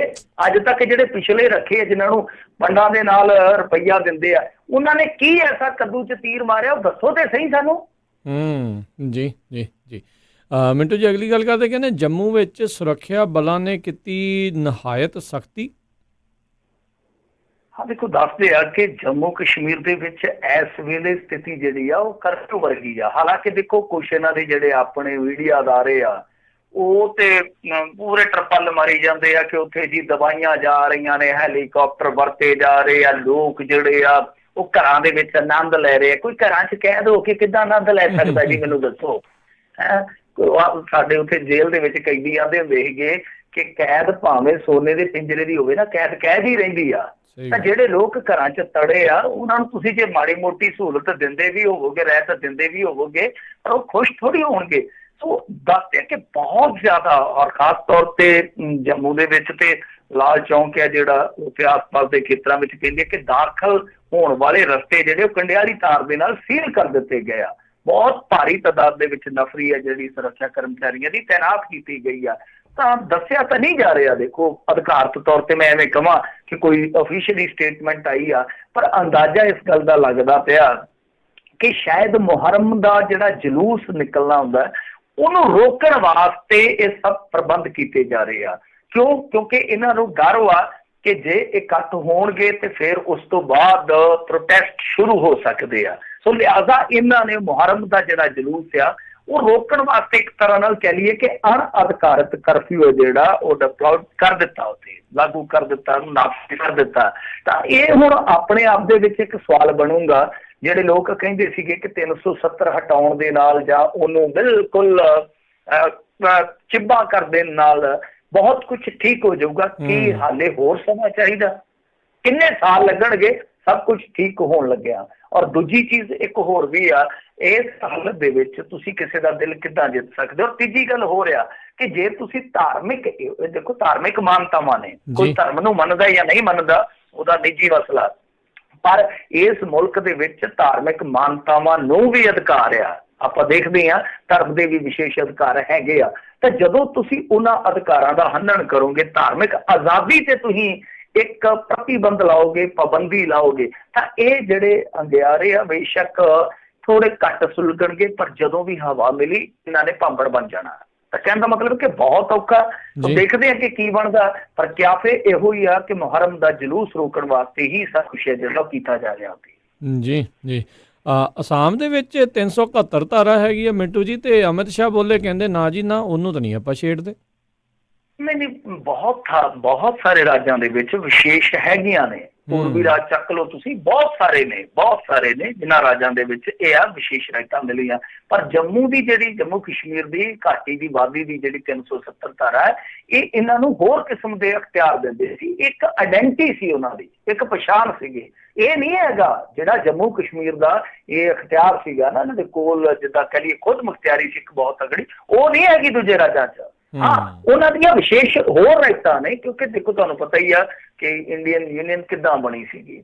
ਤਾਂ ਉਹ ਕਿੱਦਾਂ ਉਹ ਰਿਆਸਤਾਂ ਸਨ, ਰਿਆਸਤਾਂ ਰਲੀਆਂ, ਕੁਝ ਸੂਬੇ ਜਿਹੜੇ ਬਾਅਦ ਦੇ ਵਿੱਚ ਮਰਜ ਕੀਤੇ ਗਏ, ਤਾਂ ਉਹ ਇੱਕ ਵੱਖਰੇ ਕਿਸਮ ਦੇ ਐਗਰੀਮੈਂਟ ਸਨ, ਮਰਜਰ ਐਗਰੀਮੈਂਟ ਸਨ। ਤਾਂ ਉਹਨਾਂ ਦੇ ਵਿੱਚ ਵਿਸ਼ੇਸ਼ ਰਾਇਤਾਂ ਦਿੱਤੀਆਂ ਗਈਆਂ ਨੇ ਰਾਜਾਂ ਨੂੰ, ਕਈ ਨੇ। ਏਦਾਂ ਤੇ ਹਿਮਾਚਲ ਦੇ ਵਿੱਚ ਵੀ ਨਹੀਂ ਤੁਸੀਂ ਜ਼ਮੀਨ ਖਰੀਦ ਸਕਦੇ, ਜ਼ਮੀਨ ਨਹੀਂ ਖਰੀਦ ਸਕਦੇ ਜਦ ਤੱਕ ਉਹ ਤੁਹਾਨੂੰ ਪਰਮਿਟ ਨਹੀਂ ਕਰਦੇ। ਤਾਂ ਕਹਿਣ ਦਾ ਮਤਲਬ ਇਹ ਕਿ ਜੰਮੂ ਕਸ਼ਮੀਰ ਦੀ ਇੱਕ ਪਛਾਣ ਬਣੀ ਹੋਈ ਸੀ 370। ਜੀ ਜੀ ਜੀ। ਅਗਲੀ ਜਿਹੜੀ ਮਿੰਟੂ ਜੀ ਗੱਲ ਕਰਦੇ, ਕਹਿੰਦੇ ਪਾਕਿਸਤਾਨ ਦੇ ਸਾਬਕਾ ਸਹਿਜਧਾਰੀ ਸਿੱਖ MLA ਨੇ ਭਾਰਤ ਵਿੱਚ ਆ ਕੇ ਮੰਗੀ ਹੈ ਹੁਣ ਸਿਆਸੀ ਸ਼ਰਨ। ਦੇਖੋ, ਮੈਂ ਹਰੇਕ ਬੰਦੇ ਨੂੰ ਮਨੁੱਖ ਦੀ ਨਿਗਾਹ ਨਾਲ ਹੀ ਦੇਖਦਾ, ਚਾਹੇ ਉਹਦੇ ਪਿੱਛੇ ਸਿੰਘ ਲੱਗਾ ਹੋਵੇ, ਕੁਮਾਰ ਲੱਗਾ ਹੋਵੇ, ਪਰ ਇਸ ਬੰਦੇ ਦੀ ਕਹਾਣੀ ਜਿਹੜੀ ਆ ਬੜੀ ਦਿਲਚਸਪ ਆ। ਪਰ ਮੀਡੀਆ ਨੂੰ ਹੋਰ ਤਰੀਕੇ ਨਾਲ ਹੀ ਪ੍ਰਮੋਟ ਕਰੀ ਜਾਂਦਾ। ਦੇਖੋ, ਇਨਸਾਨੀ ਪੱਖ ਤੋਂ ਜੇ ਕਿਸੇ ਨੂੰ ਜਾਨ ਦਾ, ਉਹਦਾ ਮਾਲ ਦਾ ਖਤਰਾ ਹੋ ਸਕਦਾ, ਉਹਦੇ ਪਰਿਵਾਰ ਨੂੰ ਖਤਰਾ ਹੋ ਸਕਦਾ, ਉਹ ਘੱਟ ਗਿਣਤੀ 'ਚ ਆ, ਤਾਂ ਉਹ ਕਿਤੇ ਨਾ ਕਿਤੇ ਉੱਥੇ ਸਫਰ ਕਰ ਸਕਦਾ। ਤਾਂ ਉਹ ਆਪਣੀ ਕਿਤੇ ਵੀ ਜਾ ਕੇ ਸ਼ਰਨ ਲੈਂਦਾ। ਮੇਰੇ ਖਿਆਲ ਦੇ ਨਾਲ ਉਹਦੀ ਸੁਣਵਾਈ ਹੋਣੀ ਚਾਹੀਦੀ ਆ ਕਿਸੇ ਵੀ ਮੁਲਕ 'ਚ ਪਹੁੰਚਦਾ। ਪਰ ਗੱਲ ਇਹ ਆ ਕਿ ਇਹ ਮਸਲਾ ਜਿਹੜਾ ਥੋੜਾ ਗੁੰਝਲਦਾਰ ਆ। ਅਸਲ ਦੇ ਵਿੱਚ ਜਿਹੜਾ ਉੱਥੋਂ ਸਾਬਕਾ ਵਿਧਾਇਕ ਕਿੱਧਰ ਨੂੰ ਆਇਆ, ਭੱਜ ਕੇ ਆਇਆ, ਇਹ ਇੱਥੇ ਹੀ ਸ਼ਾਦੀशुदा ਪੰਜਾਬ ਦੇ ਵਿੱਚ ਉਹਦੇ ਸਹੁਰੇ ਆ ਕਰਨੇ। ਤਾਂ ਅਸਲ 'ਚ ਕਹਾਣੀ ਕੀ ਆ ਕਿ ਇਸ ਬੰਦੇ ਤੇ ਦੋਸ਼ ਕਤਲ ਦਾ ਸੀਗਾ, ਔਰ ਕਤਲ ਦਾ ਦੋਸ਼ ਇੱਕ ਸਧਾਰਨ ਬੰਦੇ ਦਾ ਨਹੀਂ ਸੀਗਾ, ਇਸੇ ਹੀ ਪਾਰਟੀ ਦੇ ਇੱਕ ਆਗੂ ਦੇ ਕਤਲ ਦਾ ਦੋਸ਼ ਸੀਗਾ ਇਹਦੇ ਸਿਰ ਤੇ। ਤਾਂ ਇਹਨੂੰ ਜੇਲ੍ਹ ਦੇ ਵਿੱਚ ਵੀ ਸੁੱਟ ਦਿੱਤਾ ਗਿਆ ਸੀਗਾ। ਤੁਹਾਨੂੰ ਯਾਦ ਹੋਣਾ 2 ਸਾਲ ਪਹਿਲਾਂ, ਮੇਰੇ ਖਿਆਲ ਦੇ ਨਾਲ 2-3 ਸਾਲ ਪਹਿਲਾਂ ਦੀ ਗੱਲ ਆ, ਸਰਨ ਸਿੰਘ ਨੂੰ ਮਾਰ ਦਿੱਤਾ ਗਿਆ ਸੀ, ਉੱਥੇ ਵਿਧਾਇਕ ਸੀਗਾ। ਪਾਕਿਸਤਾਨ ਦੇ ਵਿੱਚ ਕੀ ਕਾਨੂੰਨ ਆ ਕਿ ਜੇ ਮੰਨ ਲਓ ਕੋਈ MLA ਜਾਂ ਏਦਾਂ ਕੋਈ ਮਰ ਜਾਂਦਾ ਉਹਨਾਂ ਦਾ ਬੰਦਾ ਨੁਮਾਇੰਦਾ, ਤਾਂ ਜਿਹੜਾ ਦੂਸਰੇ ਨੰਬਰ ਤੇ ਹੁੰਦਾ ਉਹਨੂੰ ਉਹ ਇਲੈਕਟ ਕਰ ਲੈਂਦੇ ਆ। ਮਤਲਬ ਕਿ ਆਟੋਮੈਟਿਕਲੀ ਉਹ ਇਲੈਕਟ ਹੋ ਜਾਂਦਾ, ਕਿਉਂਕਿ ਉਹ ਦੂਸਰੇ ਨੰਬਰ ਤੇ ਆਇਆ ਹੁੰਦਾ, ਤਾਂ ਉਹਨੂੰ ਵਿਨਰ ਮੰਨ ਲਿਆ ਜਾਂਦਾ। ਤਾਂ ਉਦੋਂ ਇਹਦੇ ਤੇ ਸਿੱਧਾ ਨਿਸ਼ਾਨਾ ਕੱਸਿਆ ਗਿਆ ਸੀਗਾ ਕਿ ਸਰਨ ਸਿੰਘ ਨੂੰ ਮਰਵਾਉਣ ਵਾਲਾ ਇਹ ਬੰਦਾ ਵਾ। ਬਾਅਦ ਦੇ ਵਿੱਚ ਇਹ ਮੇਰੇ ਖਿਆਲ ਦੇ ਨਾਲ ਥੋੜੇ ਕੁ ਦਿਨ ਉੱਥੇ ਵਿਧਾਇਕ ਰਿਹਾ ਵਾ, ਜੇਲ੍ਹ 'ਚ ਉਹਨਾਂ ਨੇ ਫਿਰ ਮੁੜ ਕੇ ਇਹਨੂੰ ਘੱਲ ਦਿੱਤਾ ਸੀਗਾ। ਹੁਣ ਇਹ ਕਹਿੰਦੇ ਉੱਥੇ ਜੀ ਘੱਟ ਗਿਣਤੀਆਂ ਨੂੰ ਬਹੁਤ ਖਤਰਾ, ਫਲਾਣ ਧਮਕਾ ਆ। ਤਾਂ ਮੇਰੇ ਖਿਆਲ ਦੇ ਨਾਲ ਪਹਿਲਾਂ ਤੇ ਇਹ ਵੇਖਣਾ ਚਾਹੀਦਾ ਇਹਦੀ ਜਿਹੜੀ ਰਾਜਸੀ ਸ਼ਰਨ ਵਾਲੀ ਅਰਜ਼ੀ ਹੈ। ਕਿਉਂਕਿ ਦੇਖੋ, ਮੈਂ ਅੱਗੇ ਕਿਹਾ ਕਿ ਚਾਹੇ ਸਿੱਖ ਆ, ਚਾਹੇ ਹਿੰਦੂ ਆ, ਚਾਹੇ ਮੁਸਲਮਾਨ ਆ, ਉਹ ਚੀਜ਼ਾਂ ਵੇਖਣ ਦੀ ਥਾਂ ਤੇ ਪਹਿਲਾਂ ਇਹ ਵੇਖੋ ਕਿ ਉਹ ਬੰਦਾ ਜੋ ਕਹਿ ਰਿਹਾ ਉਹਦਾ ਕਹਿਣਾ ਠੀਕ ਆ, ਦਰੁਸਤ ਆ। ਤਾਂ ਉਹ ਵੀ ਵੇਖੋ ਕਿ ਉਹ ਜੋ ਸਰਕਮਸਟਾਂਸਸ ਰਹੇ ਹੈ ਇਸ ਮਾਮਲੇ ਦੇ, ਕਿ ਉਹ ਸਾਰੇ ਫਾਰਗ ਹੋ ਚੁੱਕੇ ਆ ਜਾਂ ਉਹਨਾਂ ਦੇ ਵਿੱਚ ਕੋਈ ਹੋਲੇ ਹੋਰ ਵੀ ਸੱਚਾਈ ਲੁਕੀ ਹੋਈ ਆ। ਇਹ ਵੇਖਣ ਦੀ ਜ਼ਰੂਰਤ ਆ ਕਿ ਕੋਈ ਬੰਦਾ ਚਮੜੀ ਤੇ ਨਹੀਂ ਵਿਚਾਰਿਆ ਰਿਹਾ ਆਪਣੀ। ਜਜ਼ਬਾਤੀ ਪੱਤਾ ਤੁਹਾਨੂੰ ਪਤਾ ਹੀ ਆ ਕਿ ਉਹ ਜਿਹੜੀ ਕੁੜੀ ਵਾਲਾ ਮਾਮਲਾ ਸੀ, ਵੇਖੋ ਜਜ਼ਬਾਤੀ ਪੱਤਾ ਖੇਡ ਕੇ ਇੰਡੀਅਨ ਮੀਡੀਆ ਨੇ ਉਹ ਕਹਾਣੀ ਕਿੱਧਰ ਦੀ ਕਿੱਧਰ ਤੋਰ ਦਿੱਤੀ। ਤੇ ਲੋਕ ਜਿਹੜੇ ਆ ਉਹ ਤੁਹਾਨੂੰ ਪਤਾ ਹੀ ਆ, ਉਹ ਉਧਰ ਨੂੰ ਹੋ ਤੁਰੇ। ਤਾਂ ਕਹਿੰਦਾ ਮਤਲਬ ਇਹ ਹੈ ਕਿ ਉਹ ਪਤਾ ਕਰਨਾ ਚਾਹੀਦਾ, ਕਨਫਰਮ ਕਰਨਾ ਚਾਹੀਦਾ। ਲੋਕ, ਮੈਂ ਨਹੀਂ ਇਹ ਕਹਿੰਦਾ ਕਿ ਇਹਦਾ ਕੋਈ ਕੇਸ ਜਿਹੜਾ ਪੈਂਡਿੰਗ ਪਿਆ ਹੋਊਗਾ ਜਾਂ ਇਹਨੂੰ ਅਦਾਲਤ ਨੇ ਦੋਸ਼ੀ ਕਰਾਰ ਦਿੱਤਾ, ਹੋ ਸਕਦਾ ਬਰੀ ਵੀ ਹੋਇਆ ਹੋਵੇ, ਮੈਨੂੰ ਪੱਕੀ ਜਾਣਕਾਰੀ ਨਹੀਂ, ਪਰ ਬੰਦਾ ਇਹ ਉਹੀ ਆ। ਤਾਂ ਕਹਿਣ ਦਾ ਮਤਲਬ ਇਹ ਹੈ ਕਿ ਕਨਫਰਮੇਸ਼ਨ ਤੇ ਹੋਣੀ ਚਾਹੀਦੀ ਹੈ ਨਾ ਕਿ ਕੀ ਉਹ ਕੇਸ ਫਾਰ ਗਿਆ। ਦੂਜੀ ਗੱਲ ਹੈ ਕਿ ਲੋਕਾਂ ਨੂੰ ਪਤਾ ਤੇ ਹੋਣਾ ਚਾਹੀਦਾ। ਲੋਕ ਇੰਟਰਵਿਊ ਵੇਖ ਕੇ ਕਹੀ ਜਾਂਦੇ ਕਿ ਵਾਹ ਵਾਹ, ਇਹਨੂੰ ਸ਼ਰਮ ਦੇ ਦੇਣੀ ਚਾਹੀਦੀ ਆ। ਤੇ ਮੈਂ ਕਹਿੰਦਾ ਕੁਛ ਜਿਵੇਂ ਹੁਣ ਹਿੰਦੂ ਵੀਰ ਜਿਹੜੇ ਆ ਉਹ ਵੀ ਇਹ ਸਪੋਰਟ ਕਰਦੇ ਪਏ ਕਿ ਸ਼ਰਮ ਦੇ ਦੇਣੀ ਚਾਹੀਦੀ ਆ। ਤੇ ਹਾਈ ਜੇ ਗੱਲ ਰੋਹਿੰਗਿਆ ਮੁਸਲਮਾਨਾਂ ਨੇ ਕਹੀ ਸੀਗੀ ਕਿ ਸਾਡਾ ਮੁਲਕ ਹੈ ਜਿਹੜਾ ਉਹ ਤੇ ਕਸਾਈਖਾਨਾ ਬਣਿਆ ਪਿਆ, ਸਾਨੂੰ ਰੱਬ ਦੇ ਵਾਸਤੇ ਤੇ ਰਹਿਣ ਦਿੱਤਾ ਜਾਵੇ। ਉਦੋਂ ਕੋਈ ਭਾਈ ਦਾ ਲਾਰ ਇਨਸਾਨੀ ਨਾਰਾ ਕਿਉਂ ਨਹੀਂ ਹਿਲਾ ਕੇ ਅੱਗੇ ਆਇਆ? ਇਹ ਤੁਹਾਨੂੰ ਸਭ ਨੂੰ ਹੀ ਪਤਾ ਇਹਦੇ ਪਿੱਛੇ ਕੀ ਹੈ, ਕਿਉਂਕਿ ਉਹ ਮੁਸਲਮਾਨ ਸੀਗੇ। ਅਗਲੀ ਜਿਹੜੀ ਮਿੰਟੂ ਜੀ ਗੱਲ ਕਰਦੇ, ਕਹਿੰਦੇ ਸੀਆ ਰਾਮ ਤੇ ਲਵ ਕੁਸ਼ ਤੇ ਰੋਕ ਜਾਰੀ ਰਹੇਗੀ। ਦੇਖੋ, ਇਹ ਕੁਛ ਦਿਨ ਪਹਿਲਾਂ ਤੁਹਾਨੂੰ ਪਤਾ ਹੀ ਆ ਕਿ ਵੀਕਐਂਡ ਤੇ ਮੇਰੇ ਖਿਆਲ ਦੇ ਨਾਲ ਝਗੜਾ ਹੋਇਆ ਸੀਗਾ। ਕੁਛ ਥਾਵਾਂ ਤੇ ਝੜਪਾਂ ਹੋਈਆਂ ਸੀ ਪੰਜਾਬ ਦੇ ਅੰਦਰ ਜਦੋਂ ਬੰਦ ਦੀ ਕਾਲ ਕੀਤੀ ਗਈ ਸੀ। ਵੈਸੇ ਪਤਾ ਨਹੀਂ ਲੱਗਿਆ ਆਮ ਤੌਰ ਤੇ ਕੁਛ ਇਲਾਕਿਆਂ ਦੇ ਵਿੱਚ ਕਿ ਕੀ ਚੱਲ ਰਿਹਾ। ਤਾਂ ਉਹ ਇੱਕ ਸੀਰੀਅਲ ਨੂੰ ਲੈ ਕੇ ਬੰਦ ਦੀ ਕਾਲ ਸੀਗੀ। ਨਕੋਦਰ ਦੇ ਵਿੱਚ ਮੇਰੇ ਖਿਆਲ ਦੇ ਨਾਲ ਗੋਲੀ ਵੀ ਚੱਲ ਗਈ ਸੀ। ਉਸ ਤੋਂ ਇਲਾਵਾ ਫਿਰੋਜ਼ਪੁਰ ਦੇ ਵਿੱਚ ਇੱਕ ਵੱਡੀ ਝੜਪ ਸਾਡੇ ਸਾਹਮਣੇ ਆਈ ਸੀਗੀ। ਤਾਂ ਇਹ ਜਿਹੜਾ ਮਾਮਲਾ ਸੀਗਾ ਉਹ ਇੱਕ ਸੀਰੀਅਲ ਨੂੰ ਲੈ ਕੇ ਸੀਗਾ, ਜਿਹਦੇ ਉੱਤੇ ਪੰਜਾਬ ਸਰਕਾਰ ਨੇ ਰੋਕ ਲਾ ਦਿੱਤੀ ਸੀਗੀ। ਹੁਣ ਦੇਖੋ, ਇੱਕ ਭਾਈਚਾਰੇ ਨੂੰ ਇਸ ਸੀਰੀਅਲ ਦੇ ਕੁਛ ਅੰਸ਼ਾਂ ਤੇ ਐਤਰਾਜ਼ ਸੀਗਾ ਜਿਹੜੇ ਉਹ ਕੋਰਟ ਦੇ ਵਿੱਚ ਚਲੇ ਗਏ ਆ। ਤਾਂ ਹੁਣ ਉੱਥੇ ਹਾਈ ਕੋਰਟ ਨੇ ਆਖਿਆ ਕਿ ਨਹੀਂ, ਇਹ ਰੋਕ ਜਿਹੜੀ ਆ ਉਹ ਹਟਾਈ ਨਹੀਂ ਜਾ ਸਕਦੀ। ਹਾਲਾਂਕਿ ਚੈਨਲ ਦੇ ਕੁਛ ਦਮਦਾਰ ਉੱਥੇ ਪੱਖ ਰੱਖੇ, ਤਰਕ ਰੱਖਿਆ, ਪਰ ਉਹ ਦਰਕਨਾਰ ਕਰ ਦਿੱਤੇ ਗਏ ਆ। ਤੇ ਮੇਰੇ ਖਿਆਲ ਦੇ ਨਾਲ ਇਹ ਠੀਕ ਵੀ ਫੈਸਲਾ ਹੈ ਕਿ ਇੱਕ ਕਮਿਊਨਿਟੀ ਨੂੰ ਜੇ ਕਿਸੇ ਕਿਸਮ ਦੇ ਸੀਰੀਅਲ ਤੇ ਕੋਈ ਐਤਰਾਜ਼ ਹੈ ਤਾਂ ਦੂਰ ਹੋਣੇ ਚਾਹੀਦੇ। ਹਾਲਾਂਕਿ ਚੈਨਲ ਨੇ ਕਿਹਾ ਵਾ ਕਿ ਅਸੀਂ ਜੋ ਐਤਰਾਜ਼ਯੋਗ ਅੰਸ਼ ਆ ਉਹ ਹਟਾ ਦਿੰਦੇ ਆ, ਪਰ ਹਾਲ ਦੀ ਘੜੀ ਉਹ ਰੋਕ ਹੈ ਜਿਹੜੀ ਉਹ ਜਾਰੀ ਰਹੂਗੀ। ਚਲੋ ਦੇਖੋ, ਪਹਿਲੀ ਗੱਲ ਤੇ ਇਹ ਆ ਕਿ ਸਾਡੇ ਮੁਲਕ ਦੇ ਵਿੱਚ ਕੋਈ ਕੁਛ ਵੀ ਕਹੀ ਜਾਵੇ, ਕਲਾ ਤੇ ਪੂਰਨ ਆਜ਼ਾਦੀ ਨਹੀਂ। ਜਿੱਦਾਂ ਪੱਛਮੀ ਦੇਸ਼ਾਂ ਦੇ ਵਿੱਚ ਕਲਾ ਬਹੁਤ ਸਾਰੀਆਂ ਗੱਲਾਂ ਕਹਿ ਜਾਂਦੇ ਆ, ਪਾਦਰੀਆਂ ਸ਼ਾਦਰੀਆਂ ਤੇ ਉੱਥੇ ਤਾਂ ਫਿਲਮਾਂ ਬਣਾਈ ਜਾਂਦੀ। ਇੱਥੇ ਜੇ ਏਦਾਂ ਕੋਈ ਧਾਰਮਿਕ ਮਾਮਲਿਆਂ 'ਚ ਫਿਲਮ ਬਣਾ ਦੇਵੇ ਤੇ ਮੇਰੇ ਖਿਆਲ ਦੇ ਨਾਲ ਤਰਸ਼ੂਲਾਂ ਨਾਲ, ਕਿਰਪਾਨਾਂ ਨਾਲ ਵੱਢ ਕੱਟਣਗੇ। ਤਾਂ ਕਹਿਣ ਦਾ ਮਤਲਬ ਇਹ ਕਿ ਇੱਥੇ ਠੀਕ ਆ, ਕਲਾ ਕੋਲ ਲਿਬਰਟੀ ਹੈ, ਪਰ ਉਹ ਸੀਮਤ ਆ। ਤਾਂ ਸੀਮਤ ਆਜ਼ਾਦੀ 'ਚ ਤੁਸੀਂ ਆਪਣੀ ਗੱਲ ਕਹਿਣੀ ਆ ਤਾਂ ਮੇਰੇ ਖਿਆਲ ਦੇ ਨਾਲ ਤੁਸੀਂ ਕਹਿ ਸਕਦੇ ਹੋ, ਤੁਹਾਡੇ ਕੋਲ ਕੋਈ ਲਿਬਰਟੀ ਹੈ। ਪਰ ਰੌਲਾ ਕੀ ਪੈਂਦਾ ਕਿ ਸਾਡੇ ਕੁਛ ਕਲਾਕਾਰ, ਫਨਕਾਰ, ਕੁਛ ਨਿਰਮਾਤਾ ਜਿਹੜੇ ਆ ਉਹ ਇਹਨਾਂ ਚੀਜ਼ਾਂ ਦੇ ਵਿੱਚੋਂ ਮਾਈਲੇਜ ਭਾਲਦੇ ਆ, ਜਿੱਥੇ ਆ ਕੇ ਸਿਆਪਾ ਪੈ ਜਾਂਦਾ। ਸੋ ਜਾਣ ਕੇ ਕੰਟਰੋਵਰਸੀ ਕ੍ਰੀਏਟ ਕੀਤੀ ਜਾਂਦੀ ਆ। ਹੁਣ ਕਿਹਨੂੰ ਨਹੀਂ ਪਤਾ, ਰਾਮਾਇਣ ਬਣੀ ਸੀ ਅੱਜ ਤੋਂ ਕਿੰਨੇ ਸਾਲ ਪਹਿਲਾਂ ਬਣੀ ਸੀਗੀ, ਉਹਦੇ ਤੇ ਕਿਸੇ ਨੂੰ ਕੋਈ ਇਤਰਾਜ਼ ਨਹੀਂ ਹੋਇਆ। ਮਹਾਭਾਰਤ ਬਣੀ ਸੀਗੀ, ਟੀਪੂ ਸੁਲਤਾਨ ਵੀ ਚੱਲ ਗਿਆ ਸੀ ਤੇ ਹਾਲਾਂਕਿ ਟੀਪੂ ਦੀ ਬਰਸੀ ਤੇ ਹਮੇਸ਼ਾ ਰੌਲਾ ਪੈਂਦਾ, ਵਿਵਾਦ ਹੁੰਦਾ, ਪਰ ਉਦੋਂ ਟੀਪੂ ਸੁਲਤਾਨ ਵੀ ਚੱਲ ਗਿਆ। ਕਿੰਨੇ ਸੀਰੀਅਲ ਚੱਲ ਗਏ। ਤਾਂ ਕਹਿਣ ਦਾ ਮਤਲਬ ਕਿ ਉਹ ਆਪਣੀ ਗੱਲ ਜਿਹੜੀ ਆ ਬਹੁਤ ਇੱਕ ਮਰਿਆਦਾ ਪੂਰਵਕ ਢੰਗ ਦੇ ਨਾਲ ਕਹਿ ਗਏ। ਜਦੋਂ ਤੁਸੀਂ ਸਿਆਪਾ ਜਾਣ ਕੇ ਛੇੜੋਗੇ ਕਿ ਸਾਡੀ ਚੀਜ਼ ਜਿਹੜੀ ਆ ਉਹ ਬਹੁਤ ਜ਼ਿਆਦਾ ਫੈਲ, ਬਹੁਤ ਵੱਡਾ ਉਹਦਾ ਦਾਇਰਾ ਬਣ ਜਾਵੇ, ਤਾਂ ਉਦੋਂ ਫਿਰ ਤੁਹਾਨੂੰ ਕਈ ਵਾਰ ਇਹੋ ਜਿਹਾ ਨੁਕਸਾਨ ਵੀ ਝੱਲਣਾ ਪੈਂਦਾ ਕਿ ਜਿਹੜੀ ਤੁਹਾਡੀ ਕੀਤੀ ਕਤਰੀ ਆ ਉਹ ਤਾਕ ਤੇ ਲੱਗ ਜਾਂਦੀ, ਦਾਅ ਤੇ ਚਲੇ ਜਾਂਦੀ ਆ। ਸੋ ਇਹੀ ਕੁਝ ਹੋਇਆ। ਇਹਦੇ ਚੋਂ ਸਬਕ ਸਿੱਖਣਾ ਚਾਹੀਦਾ ਨਿਰਮਾਤਾਵਾਂ ਨੂੰ ਕਿ ਹਾਂ ਭਾਈ, ਜਿੰਨੀ ਕੁ ਤੁਹਾਡੀ ਆਜ਼ਾਦੀ ਹੈ ਉਨੀ ਕੁ ਵਰਤੋ, ਕਿਉਂਕਿ ਇਹ ਹਾਲੇ ਤੱਕ ਉੱਥੇ ਨਹੀਂ ਪਹੁੰਚੇ ਜਿੱਥੋਂ ਤੱਕ ਇਹ ਕਲਾ ਪਹੁੰਚਾਉਣਾ ਚਾਹੁੰਦੀ ਆ ਲੋਕਾਂ ਨੂੰ। ਤਾਂ ਜਦੋਂ ਪਹੁੰਚਣਗੇ ਉਥੋਂ ਸਮੇਂ ਦੇ ਹਾਣੀ ਤੁਸੀਂ ਵੀ ਬਣ ਜਾਓ, ਉਦੋਂ ਤੱਕ ਸਿਆਣੇ ਬਣ ਜਾਓ। ਜੀ ਜੀ। ਅਗਲੀ ਜਿਹੜੀ ਗੱਲ ਕਰਦੇ, ਕਹਿੰਦੇ ਚੰਡੀਗੜ੍ਹ ਦੇ ਉੱਤੇ ਹੋਈ ਸੁਣਵਾਈ, ਪੰਜਾਬ ਤੇ ਹਰਿਆਣੇ ਨੇ ਦਿੱਤੇ ਅੱਡੋ ਅੱਡ ਜਵਾਬ। ਦੇਖੋ, ਇਹ ਸੁਣਵਾਈ ਚੱਲਦੀ ਪਈ ਹੈ, ਬੜੀ ਦਿਲਚਸਪ ਸੁਣਵਾਈ ਹੈ। ਇੱਕ ਨਿਆਇਕ ਅਧਿਕਾਰੀ ਨੇ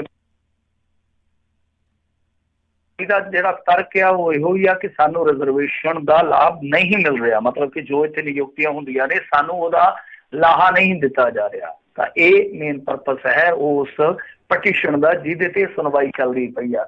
ਤਾਂ ਉਹਦੇ ਤੇ ਹੁਣ ਕੀ ਆ ਕਿ ਪੰਜਾਬ ਨੇ ਜਾ ਕੇ ਆਪਣਾ ਪੱਖ ਰੱਖਿਆ ਵਾ, ਔਰ ਉਹਨਾਂ ਨੇ ਉਹੀ ਪੱਖ, ਜਿੱਦਾਂ ਮੈਂ ਅੱਗੇ ਵੀ ਇੱਕ ਵਾਰੀ ਇੱਕ ਪ੍ਰੋਗਰਾਮ ਵਿੱਚ ਦੱਸਿਆ ਸੀਗਾ ਤੁਹਾਨੂੰ, ਕਿ ਉਹਨਾਂ ਨੇ ਜਾ ਕੇ ਇਹੀ ਪੱਖ ਰੱਖਿਆ ਕਿ 1947 'ਚ ਜਦੋਂ ਦੇਸ਼ ਆਜ਼ਾਦ ਹੋਇਆ ਉਸ ਤੋਂ ਬਾਅਦ ਪੰਜਾਬ ਦੀ ਰਾਜਧਾਨੀ ਨੂੰ ਲਾਹੌਰ ਤੋਂ ਬਦਲ ਕੇ ਸ਼ਿਮਲਾ ਕੀਤਾ ਗਿਆ ਸੀ। ਪਰ 1950 ਦੇ ਵਿੱਚ ਤਤਕਾਲੀ ਪ੍ਰਧਾਨ ਮੰਤਰੀ ਜਵਾਹਰ ਲਾਲ ਨਹਿਰੂ ਨੇ ਚੰਡੀਗੜ੍ਹ ਨੂੰ ਪੰਜਾਬ ਦੀ ਰਾਜਧਾਨੀ ਬਣਾਉਣ ਦੀ ਸਕੀਮ ਉਹ ਲਿਖੀ। ਉਸ ਤੋਂ ਬਾਅਦ 1952 ਦੇ ਵਿੱਚ ਕੈਪੀਟਲ ਆਫ ਪੰਜਾਬ ਯਾਨੀ ਡਿਵੈਲਪਮੈਂਟ ਐਂਡ ਰੈਗੂਲੇਸ਼ਨ ਐਕਟ 1952 ਦੇ ਤਹਿਤ ਚੰਡੀਗੜ੍ਹ ਨੂੰ ਪੰਜਾਬ ਦੀ ਰਾਜਧਾਨੀ ਬਣਾ ਦਿੱਤਾ ਗਿਆ। ਸ਼ਹਿਰ ਦੇ ਵਿੱਚ ਜਦੋਂ ਪੰਜਾਬ ਰੀਆਰਗੇਨਾਈਜੇਸ਼ਨ ਐਕਟ ਆਇਆ ਉਹਦੇ ਵਿੱਚ ਚਾਹੇ ਇਹ ਯੂਟੀ ਬਣ ਗਿਆ, ਪਰ ਪੰਜਾਬ ਹੈ ਜਿਹੜਾ ਉਹਦਾ ਸਟੇਟਸ ਚੰਡੀਗੜ੍ਹ ਦਾ ਜਿਹੜਾ ਸੀਗਾ ਉਹ ਰਾਜਧਾਨੀ ਦਾ ਹੀ ਰਿਹਾ ਪੰਜਾਬ ਦੇ ਕੋਲ। ਤਾਂ ਇਹ ਪੰਜਾਬ ਦਾ ਮੈਂ ਤੁਹਾਨੂੰ ਹੂ ਜਵਾਬ ਦੱਸਿਆ ਵਾ।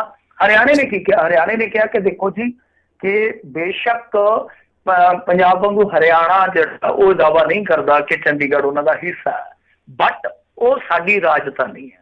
ਮਤਲਬ ਕਿ ਕਲੇਮ ਉਹਨਾਂ ਨੇ ਵੀ ਕੀਤਾ, ਪਰ ਉਹਨਾਂ ਨੇ ਇਹ ਕਿਹਾ ਕਿ ਸਾਡਾ ਹਿੱਸਾ, ਅਸੀਂ ਦਾਅਵਾ ਨਹੀਂ ਕਰਦੇ। ਤੀਜੀ ਚੀਜ਼ ਜਿਹੜੀ ਆ ਉਹ ਯੂਟੀ ਪ੍ਰਸ਼ਾਸਨ ਦੇ ਜਿਹੜੇ ਸੀਗੇ ਵਕੀਲ, ਉਹਨਾਂ ਨੇ ਆਪਦਾ ਜਾ ਕੇ ਉੱਥੇ ਦਾਅਵਾ ਕੀਤਾ। ਉਹ ਕਹਿੰਦੇ ਆ ਕਿ ਇਹ ਜਿਹੜੀ ਯੂਟੀ ਆ ਇਹ ਦੋਨਾਂ ਹੀ ਰਾਜਾਂ ਦੇ ਮਤਲਬ ਕਿ ਭਾਗ ਨਹੀਂ ਹੈ। ਮਤਲਬ ਨਾ ਇਹ ਹਰਿਆਣੇ ਦਾ ਹਿੱਸਾ ਨਾ ਪੰਜਾਬ ਦਾ, ਯੂਟੀ ਤਾਂ ਯੂਟੀ ਆ। ਹੁਣ ਯੂਟੀ ਦੇ ਵਿੱਚ ਇੱਕ ਸਿਆਪਾ ਠੀਕ ਆ, ਤੁਹਾਨੂੰ ਮੈਂ ਜਿੱਦਾਂ ਕਿਹਾ ਰਿਜ਼ਰਵੇਸ਼ਨ ਦਾ, ਤਾਂ ਦੂਸਰੇ ਪਾਸੇ ਕੀ ਆ, ਪੰਜਾਬ ਇਹ ਗੱਲ ਕਹਿੰਦਾ ਕਿ ਦੇਖੋ ਜੀ ਬੇਸ਼ੱਕ ਪੰਜਾਬ ਦਾ ਚੰਡੀਗੜ੍ਹ ਹਿੱਸਾ ਵਾ, ਪਰ ਇੱਥੋਂ ਦੇ ਜਿਹੜੇ ਨਾਗਰਿਕ ਆ ਉਹਨਾਂ ਨੂੰ ਅਸੀਂ ਆਪਣਾ ਨਹੀਂ ਮੰਨ ਸਕਦੇ। ਮਤਲਬ ਉਹ ਸਿੱਧਾ ਹੀ ਕਹਿੰਦੇ ਆ ਕਿ ਅਸੀਂ ਲਾਭ ਜਿਹੜੇ ਆ ਉਹਨੂੰ ਹੀ ਦਿੰਦੇ ਆ ਜਿਹਦੇ ਕੋਲ ਪੰਜਾਬ ਦਾ ਡੋਮੋਸਾਈਲ ਆ। ਮਤਲਬ ਕਿ ਪੰਜਾਬ ਦਾ ਜਿਹੜਾ ਪੰਜਾਬ ਦੀ ਟੈਰੇਟਰੀ ਦਾ ਜਿਹੜਾ ਨਾਗਰਿਕ ਹੈ ਅਸੀਂ ਉਹਨੂੰ ਹੀ ਲਾਭ ਦੇਣੇ ਆ। ਮਤਲਬ ਕਿ ਪੰਜਾਬ ਨੇ ਸਿੱਧਾ ਕਹਿ ਦਿੱਤਾ, ਹਰਿਆਣੇ ਨੇ ਵੀ ਇਹੀ ਤਰਕ ਦੇ ਦਿੱਤਾ ਕਿ ਰਿਜ਼ਰਵੇਸ਼ਨ ਦਾ ਲਾਭ ਅਸੀਂ ਭਾਈ ਯੂਟੀ ਵਾਲਿਆਂ ਨੂੰ ਨਹੀਂ ਦੇ ਸਕਦੇ। ਮਤਲਬ ਕਿ ਚੰਡੀਗੜ੍ਹ ਤੇ ਦੋਨੇ ਹੀ ਸਟੇਟ ਕਲੇਮ ਕਰਦੇ ਨੇ, ਤਾਂ ਉੱਥੋਂ ਦੇ ਨਾਗਰਿਕਾਂ ਨੂੰ ਦੋਨੇ ਹੀ ਕਹਿੰਦੇ ਆ ਕਿ ਨਹੀਂ ਇਹ ਯੂਟੀ ਦੇ ਆ, ਆਹ ਫੰਡਾ। ਤਾਂ ਹੁਣ ਜੇ ਇਸ ਚੀਜ਼ ਨੂੰ ਵੇਖੀਏ, ਦੇਖੋ ਉਹ ਜਿਹੜਾ ਪਟੀਸ਼ਨ ਕਰਤਾ ਉਹਦਾ ਬੇਸ ਮੇਰੇ ਖਿਆਲ ਦੇ ਨਾਲ ਇੱਕ ਚੰਗਾ ਤਕੜਾ ਲੱਗਦਾ ਇਸ ਮਾਮਲੇ 'ਚ। ਹਾਲਾਂਕਿ ਬਹੁਤ ਤਗੜੀ ਕਸੂਰੀ ਖੜੀ ਹੋ ਗਈ ਆ ਉੱਥੇ, ਬੜੇ ਡਾਕੂਮੈਂਟਸ ਮੰਗਾਏ ਜਾ ਰਹੇ, ਕੇਂਦਰ ਦਾ ਵੀ ਮੇਰੇ ਖਿਆਲ ਦੇ ਨਾਲ ਜਵਾਬ ਮੰਗਿਆ ਜਾ ਰਿਹਾ। ਕਿਉਂਕਿ ਮੈਨੂੰ ਯਾਦ ਆ ਕਿ ਇੱਕ ਵਾਰੀ ਇਸੇ ਤਰ੍ਹਾਂ ਦਾ ਸੁਪਰੀਮ ਕੋਰਟ 'ਚ ਮਾਮਲਾ ਚਲੇ ਗਿਆ ਸੀਗਾ। ਉਹਦੇ 'ਚ ਕੀ ਸੀਗਾ ਕਿ ਕੁਝ MBA ਦੇ ਵਿਦਿਆਰਥੀ ਸੀਗੇ ਜਿਨ੍ਹਾਂ ਨੇ ਚੰਡੀਗੜ੍ਹ ਤੋਂ 12ਵੀਂ ਪਾਸ ਕੀਤੀ ਸੀਗੀ, ਤਾਂ ਉਹਨਾਂ ਨੂੰ ਪੰਜਾਬ ਦੇ ਵਿੱਚ ਯੋਗ ਨਹੀਂ ਮੰਨਿਆ ਗਿਆ। ਤਾਂ ਸੁਪਰੀਮ ਕੋਰਟ ਨੇ ਕਿਹਾ ਸੀਗਾ ਕਿ ਚੰਡੀਗੜ੍ਹ ਪੰਜਾਬ ਦੀ ਰਾਜਧਾਨੀ ਹੈ ਤੇ ਪੰਜਾਬ ਦਾ ਹਿੱਸਾ ਹੈ, ਇਸ ਲਈ ਪੰਜਾਬ ਮੈਡੀਕਲ ਕਾਲਜ ਐਡਮਿਸ਼ਨ ਦੇ ਲਈ ਇਹਨਾਂ ਨੂੰ ਯੋਗ ਮੰਨਿਆ ਜਾਵੇ। ਤਾਂ ਇਹ ਸੁਪਰੀਮ ਕੋਰਟ ਕਹਿ ਚੁੱਕਿਆ ਖੁਦ ਕਿ ਚੰਡੀਗੜ੍ਹ ਪੰਜਾਬ ਦਾ ਹਿੱਸਾ ਵਾ, ਪੰਜਾਬ ਦੀ ਰਾਜਧਾਨੀ ਹੈ। ਤਾਂ ਜਿਹੜੇ ਇੱਥੋਂ ਦੇ ਡੋਮੋਸਾਈਲ ਨੇ ਜਿਹੜੇ ਚੰਡੀਗੜ੍ਹ ਦੇ, ਤਾਂ ਉਹ ਪੰਜਾਬ ਦਾ ਵੀ ਜਾ ਕੇ ਆਪਣਾ ਹੱਕ ਲੈ ਸਕਦੇ ਆ। ਤਾਂ ਹੁਣ ਇੱਥੇ ਉਲਟਾ ਕੰਮ ਹੈ ਕਿ ਰਿਜ਼ਰਵੇਸ਼ਨ ਦਾ ਲਾਭ ਨਹੀਂ ਮਿਲ ਰਿਹਾ। ਤਾਂ ਹੁਣ ਇਸ ਮੁੱਦੇ ਤੇ ਅੱਗੇ ਦੇਖੋ ਹਾਈ ਕੋਰਟ ਕੀ ਫੈਸਲਾ ਲੈਂਦਾ। ਪਰ ਪਟੀਸ਼ਨ ਕਰਤਾ ਨੇ ਬਹੁਤ ਵੱਡਾ, ਮੈਂ ਕਹੂੰਗਾ ਕਿ ਇਹਨਾਂ ਦੋਨਾਂ ਸਟੇਟਾਂ ਵਾਸਤੇ ਭੰਬਲ ਪੂਸਾ ਖੜਾ ਕਰ ਦਿੱਤਾ। ਜੀ ਜੀ ਜਾਂਦੇ ਜਾਂਦੇ ਮਿੰਟੂ ਜੀ ਗੱਲ ਕਰਦੇ ਹਾਂ, ਮੂਵੀਆਂ ਦੇ ਵਿੱਚ ਗਾਣਿਆਂ ਦੇ ਵਿੱਚ ਟਾਈਮ ਪੈਂਦਾ ਸੀ, ਇਸ ਵਾਰ ਗਾਇਕਾਂ ਦਾ ਆਪਸ 'ਚ ਟਾਈਮ ਪਿਆ। ਰੰਧਾਵਾ ਬ੍ਰਦਰਸ ਤੇ ਐਲੀ ਮੰਗਟ ਦੇ ਬਹੁਤ ਸਾਰੀਆਂ ਵੀਡੀਓਜ਼ ਤੇ ਇੱਕ ਦੂਜੇ ਦੇ ਉੱਤੇ ਆ ਰਹੀਆਂ, ਤੇ ਹੁਣ ਦੋਨਾਂ ਦੇ ਕੇਸ ਦਰਜ ਆ। ਹਾਂ, ਮੇਰੇ ਖਿਆਲ ਦੇ ਨਾਲ ਇਹ ਖਬਰ ਕਰਨੀ ਹੋਈ ਨਹੀਂ ਚਾਹੀਦੀ, ਪਰ ਕਿਉਂਕਿ ਹੁਣ ਇਹ ਖਬਰ ਗਾਂ ਤੱਕ ਚਲੇ ਗਈ ਆ, ਕਰ ਲੈਣੀ ਚਾਹੀਦੀ ਆ। ਵੈਸੇ ਤੇ ਇਹਨਾਂ ਨੂੰ ਨਾ ਮੈਂ ਕਹਿੰਦਾ ਕਿ ਛੱਡ ਦੇਣਾ ਚਾਹੀਦਾ ਇਹਨਾਂ ਦੇ ਹਾਲਾਤਾਂ ਤੇ, ਜਿਹੜੇ ਵੀਰ ਆਪਸ ਦੇ ਵਿੱਚ ਫਸੇ ਪਏ। ਪਰ ਚੱਲ ਕੀ ਰਿਹਾ, ਅਸੀਂ ਯੁੱਗ ਪਲਟਾਉਣ ਦੀਆਂ ਗੱਲਾਂ ਕਰਦੇ ਹਾਂ, ਇੱਥੇ ਸਾਡੇ ਪੱਤਰਕਾਰਾਂ ਨਾਲ ਲੜੀ ਜਾਂਦੇ, ਬਾਬੇ ਬਾਬਿਆਂ ਨਾਲ ਮਾਣਹਾਨੀਆਂ ਦੇ ਕੇਸ ਲੜੀ ਜਾਂਦੇ ਆ। ਇਹ ਗਾਇਕ ਜਿਹੜੇ ਰਹਿ ਗਏ ਸੀ ਆਪਸ ਦੇ ਵਿੱਚ ਸਿੰਘ ਫਸਾ ਕੇ ਬਹਿ ਗਏ, ਐਕਟਰਾਂ ਦੇ ਅੱਡ ਗਰੁੱਪ ਬਣੇ ਹੋਏ ਆ। ਉਹ ਕੀ ਰਿਹਾ, ਸਮਝ ਤੋਂ ਪਰੇ ਦੀ ਗੱਲ ਆ, ਸਮਝ ਤੋਂ ਪਰੇ ਦੀ ਗੱਲ ਆ। ਤਾਂ ਇਹਨਾਂ ਦਾ ਮਾਮਲਾ ਉਹ ਤੁਸੀਂ ਸਾਰਿਆਂ ਨੇ ਮੇਰੇ ਖਿਆਲ ਦੇ ਨਾਲ ਮੇਰੇ ਤੋਂ ਵੱਧ ਹੀ ਤੁਸੀਂ ਜਾਣਦੇ ਹੋ ਕਿ ਇਹਨਾਂ ਦਾ ਕੀ ਕਸੂੜੀ ਪਈ ਹੋਈ ਆ, ਇਹਨਾਂ ਦਾ ਕੀ ਮਾਮਲਾ। ਤੇ ਇਹ ਸੋਸ਼ਲ ਮੀਡੀਆ ਤੇ ਜੰਗ ਸ਼ੁਰੂ ਹੋਈ ਆ, ਜਿਹੜੀ ਹੁਣ ਟਾਈਮ ਦਾ ਰੂਪ ਲੈ ਗਈ ਕਿ ਅਸੀਂ ਟਾਈਮ ਬੰਨ ਲਿਆ ਜੀ 11 ਵਜੇ ਇੱਥੇ ਮਿਲਾਂਗੇ 11 ਤਰੀਕ ਨੂੰ। ਤਾਂ ਉਸ ਤੋਂ ਪਹਿਲਾਂ ਮੋਹਾਲੀ ਦੀ ਪੁਲਿਸ ਨੇ ਇਹਨਾਂ ਤੇ ਮਾਮਲਾ ਦਰਜ ਕਰ ਲਿਆ। ਜਿਹੜੇ ਇੱਥੇ ਦੋ ਭਰਾ ਆ, ਜਿਹੜੇ ਉਹ ਰੰਧਾਵਾ ਬ੍ਰਦਰਸ ਜਿਹਨਾਂ ਨੂੰ ਕਹਿੰਦੇ ਆ, ਤਾਂ ਉਹਨਾਂ ਤੇ ਮਾਮਲਾ ਦਰਜ ਕਰ ਲਿਆ। ਕੁਛ ਨਿਊਜ਼ ਪੋਰਟਲ ਤੇ ਵੀ ਦਾਅਵਾ ਕਰਦੇ ਆ ਕਿ ਉਹਨਾਂ ਨੂੰ ਹਿਰਾਸਤ ਦੇ ਵਿੱਚ ਵੀ ਲਿਆ ਗਿਆ, ਵੱਡੇ ਨੂੰ, ਉਹ ਜਿਹੜਾ ਭਾਰਾ ਜਿਹਾ ਮੁੰਡਾ, ਤੇ ਕਹਿੰਦੇ ਕਿ ਉਹਨੂੰ ਹਿਰਾਸਤ ਦੇ ਵਿੱਚ ਵੀ ਲੈ ਲਿਆ ਗਿਆ। ਬਾਕੀ ਹੁਣ ਸਵੇਰ ਵੇਖੋ ਕਿੱਦਾਂ ਬਹੁਤ ਸ਼ਿੱਦਤ ਦੇ ਨਾਲ ਲੋਕ ਉਡੀਕਣ ਡਿਆ ਸੋਸ਼ਲ ਮੀਡੀਆ ਤੇ। ਤਾਂ ਕਈ ਵੀਰ ਕਹਿੰਦੇ ਆ ਕਹੀਂ ਕੱਲ ਨੂੰ ਕੰਮ ਤੇ ਨਹੀਂ ਜਾਣਾ, ਅਸੀਂ ਲੜਾਈ ਵੇਖਣ ਜਾਣੀ ਆ। ਮੇਰੇ ਖਿਆਲ ਦੇ ਨਾਲ ਇਹ ਬਹੁਤ ਗਲਤ ਪਿਆ। ਦੇਖੋ ਕੋਈ ਗੰਦਾ ਗਾਉਂਦਾ, ਕੋਈ ਚੰਗਾ ਗਾਉਂਦਾ, ਤਾਂ ਦੋਨਾਂ ਦੇ ਆਪੋ ਆਪਣੇ ਖੇਤਰ ਆ, ਦੋਨਾਂ ਦਾ ਆਪੋ ਆਪਣਾ ਵਰਗ ਆ। ਸਾਨੂੰ ਉਹਨਾਂ ਲੋਕਾਂ ਨੂੰ ਉਹਨਾਂ ਦੇ ਵਿਵੇਕ ਤੇ ਛੱਡ ਦੇਣਾ ਚਾਹੀਦਾ, ਜਿਹੜੇ ਲੋਕ ਚੰਗਾ ਸੁਣਦੇ ਆ ਜਾਂ ਮੰਦਾ ਸੁਣਦੇ ਆ। ਐਵੇਂ ਆਪਸ ਦੇ ਵਿੱਚ ਦਖਲਬਾਜ਼ੀ ਕਰਕੇ ਕੀ ਫਾਇਦਾ। ਹੁਣ ਦੇਖੋ ਦੋਨਾਂ ਦੇ ਹੀ ਗਰੁੱਪ ਆ, ਦੋਨਾਂ ਦੀ ਆਡੀਅנס ਆ, ਤਾਂ ਉਹਨਾਂ ਤੇ ਕੀ ਪ੍ਰਭਾਵ ਪੈ ਰਿਹਾ।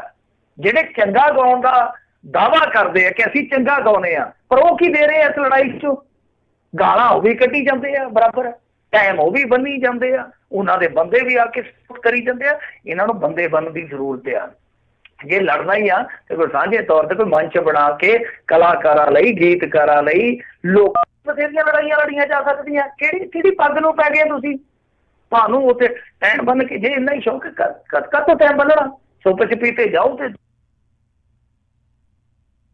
ਟੰਗਿਆ ਨਾਲ ਪੱਤਰਕਾਰਾਂ ਨੂੰ ਫਾਇਰ ਟੰਗਿਆ। ਉੱਥੇ ਇੱਕ ਵੀਰ ਇੰਨੀ ਰਿਪੋਰਟਿੰਗ ਜ਼ਬਰਦਸਤ ਕਰਨ ਡਿਆ ਸੀਗਾ ਕਿ ਲੋਕ ਥੱਲੇ ਕਹਿੰਦੇ ਇਹਨੂੰ ਪਾਣੀ ਪਿਲਾ ਲਓ ਕਿਤੇ ਇਹਨੂੰ ਨਾ ਕੁਛ ਹੋ ਜਾਵੇ। ਇੰਨੀ ਜ਼ਿਆਦਾ ਉਤਸੁਕਤਾ ਬਣੀ ਹੋਈ ਹੈ ਲੋਕਾਂ ਦੀ ਇਸ ਖਬਰ 'ਚ। ਸੋ ਕਹਿਣ ਦਾ ਮਤਲਬ ਇਹ ਆ ਕਿ ਮੱਤ ਲੈਣੀ ਚਾਹੀਦੀ ਆ, ਮੱਤ ਕਰਨੀ ਚਾਹੀਦੀ ਹੈ ਇਹਨਾਂ ਨੂੰ ਕਿ ਠੀਕ ਆ, ਤੁਹਾਨੂੰ ਕੁਦਰਤ ਨੇ ਕਲਾ ਬਖਸ਼ੀ ਆ, ਤੁਹਾਡੇ ਕੋਲ ਬਹੁਤ ਵੱਡੀ ਰੀਚ ਆ, ਇਹਨੂੰ ਪੋਜ਼ਿਟਿਵ ਤਰੀਕੇ ਨਾਲ ਇਸਤੇਮਾਲ ਕਰੋ। ਹਾਂ ਠੀਕ ਆ, ਕੋਈ ਕਿਸ ਤਰ੍ਹਾਂ ਗਾਉਂਦਾ ਉਹਨੂੰ ਛੱਡ ਦਿਓ ਉਹਦੇ ਹਾਲ ਤੇ। ਜਿਹੜੇ ਤੁਹਾਡੇ ਲੋਕ ਹੈ ਸੁਣਨ ਵਾਲੇ, ਤੁਸੀਂ ਉਹਨਾਂ ਨੂੰ ਇੰਨੇ ਜੋਗਾ ਕਰ ਦਿਓ ਕਿ ਉਹ ਪਛਾਣ ਲੈਣ, ਆਪੇ ਮਸਲਾ ਹੱਲ ਹੋ ਜਾਊਗਾ। ਜੀ ਜੀ ਜੀ ਬਿਲਕੁਲ। ਮਿੰਟੂ ਜੀ ਬਹੁਤ ਬਹੁਤ ਤੁਹਾਡਾ ਧੰਨਵਾਦ ਕਰਦੇ ਹਾਂ, ਤੁਸੀਂ ਸਾਡੇ ਨਾਲ ਜੁੜੇ, ਇਹਨਾਂ ਖਬਰਾਂ ਬਾਰੇ ਤੁਸੀਂ ਜਾਣਕਾਰੀ ਦਿੱਤੀਆਂ। ਅਗਲੀ ਵਾਰ ਤੱਕ ਲਈ ਬੜੀ ਮਿਹਰਬਾਨੀ, ਪਿਆਰ ਭਰੀ ਸਤਿ ਸ਼੍ਰੀ ਅਕਾਲ ਜੀ। ਸਤਿ ਸ੍ਰੀ ਅਕਾਲ ਜੀ। ਤੇ ਸਰੋਤਿਓ ਇੱਥੇ ਸਾਡਾ ਅੱਜ ਦਾ ਇਹ ਪ੍ਰੋਗਰਾਮ ਹੁਣ ਸਮਾਪਤ ਹੈ। ਮਿਲਦੇ ਹਾਂ ਅਗਲੀ ਵਾਰ, ਉਦੋਂ ਤੱਕ ਲਈ ਮੇਰੇ ਵੱਲੋਂ ਵੀ ਪਿਆਰ ਭਰੀ ਸਤਿ ਸ਼੍ਰੀ ਅਕਾਲ। ਜਿੰਦੇ ਵਾਸਤੇ ਰਹੋ, ਹੱਸਦੇ ਖੇਲਦੇ ਰਹੋ, ਸੁਣਦੇ ਰਹੋ ਪੰਜਾਬੀ ਰੇਡੀਓ USA।